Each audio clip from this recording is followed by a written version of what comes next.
Sejam bem-vindos, meus irmãos, a mais um estudo da lição da Escola Sabatina. E eu vou trazer aqui para você o dia de segunda e terça-feira, porque não tem como estudar a segunda-feira separado do dia de terça-feira, que vem trazendo como título a segunda, a Páscoa, e a terça-feira, Pesach, que é a palavra hebraica para Páscoa, que significa passar sobre, ou passar por cima. Então nós vemos que na 10ª praga, Deus dá as instruções do que iria acontecer durante a praga e como celebrar a Páscoa. Nós vemos aqui a instituição da Páscoa. Como se celebra a Páscoa? Então Deus dá instruções a Moisés e diz: este mês, que seria o mês em que eles sairiam da terra do Egito, este mês será o primeiro mês do ano para vocês. E ao 10º dia, vocês deverão separar um cordeiro por família, vão separar o cordeiro no 10º dia, e ao 14º dia, pôr do sol, vocês deverão sacrificar o cordeiro. Deveriam assar a carne do cordeiro, comer com pão e ervas amargas. Interessante que durante esses dias, seriam 7 dias, eles deveriam tirar todo o fermento de casa, porque o pão deveria ser sem fermento. Por que sem fermento? A Bíblia nos diz que o fermento é símbolo de pecado. Simples assim. E o cordeiro deveria ser sem mancha. Não deveria ter nenhum defeito.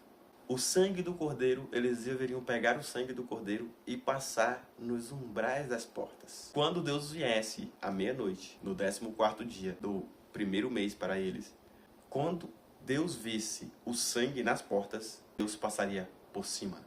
E quem não aceitasse essas instruções, ignorasse essas instruções que Deus deu a Moisés, destruição viria sobre aquela casa. Porque o primogênito morreria.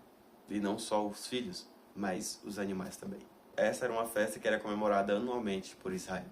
Todos os anos. E a palavra de Deus diz que essa seria uma comemoração perpétua para eles. E qual era o propósito dessa festa? Lembrar ao povo que Deus havia livrado eles das mãos dos egípcios com a mão poderosa, e lembrá-los que Deus fez cair juízo sobre o Egito para que eles fossem libertos. E se nós analisarmos a instituição da Páscoa, como eles comemoravam e como era feito todo o ritual, nós vamos perceber o plano da salvação aqui na Páscoa. Porque a Páscoa agora simbolizava o juízo de destruição e o juízo de salvação. E o sangue é o elemento central da instituição da Páscoa. Como eu já falei, Pesach é hebraico e quer dizer passar sobre ou passar por cima. Interessante que a palavra no inglês é composta por duas palavras. Uma, pass, a outra, over, significa passar sobre. Mas por que o sangue é o elemento central aqui? Porque se eles não passassem o sangue nas portas, nos umbrais das portas, a morte entraria na casa. E o sangue simbolizava praticamente a vida em meio à morte. Nesta festa não podia ter nada que representasse o pecado.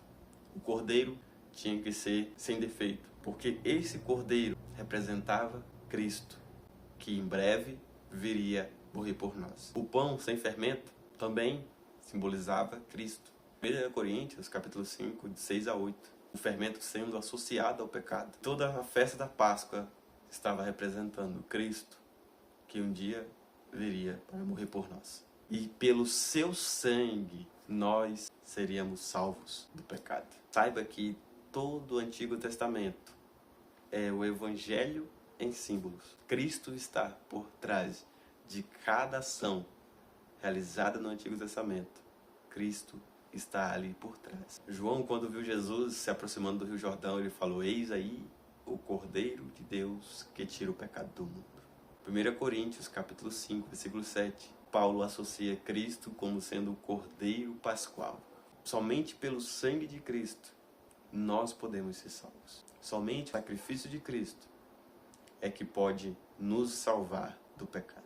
E hoje nós podemos comemorar a Páscoa como nós cristãos comemoramos a Páscoa. Como você deve saber, o cristão não comemora a Páscoa matando o cordeiro e comendo pães sem fermento com ervas amargas.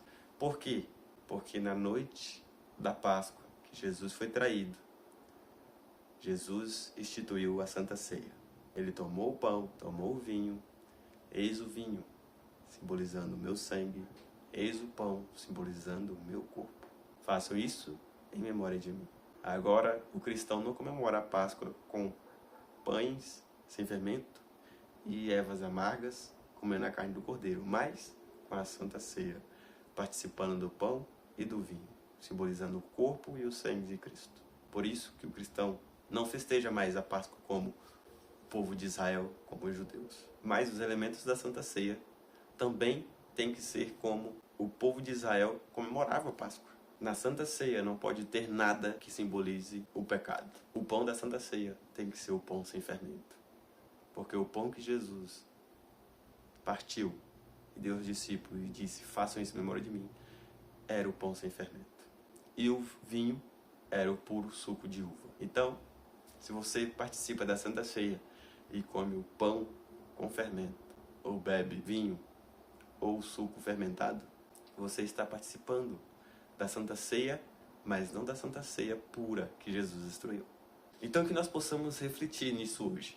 Será que o que eu estou fazendo para comemorar a minha salvação está, de fato, com aquilo que Jesus ordenou?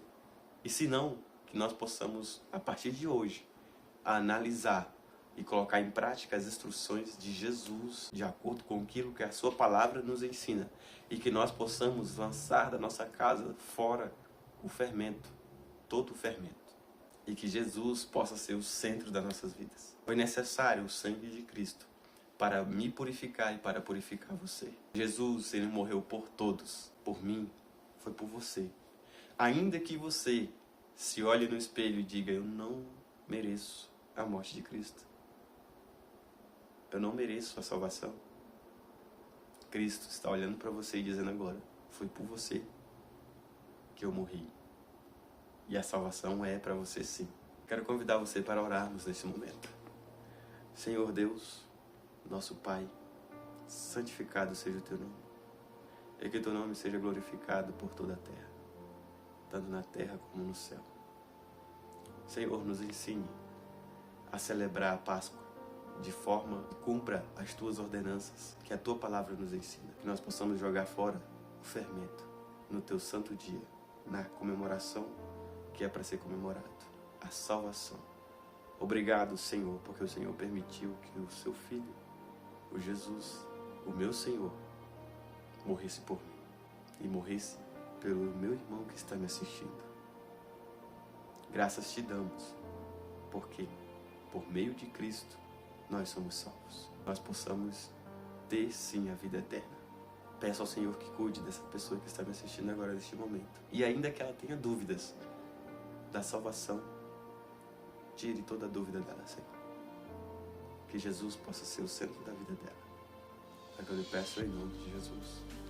Amém.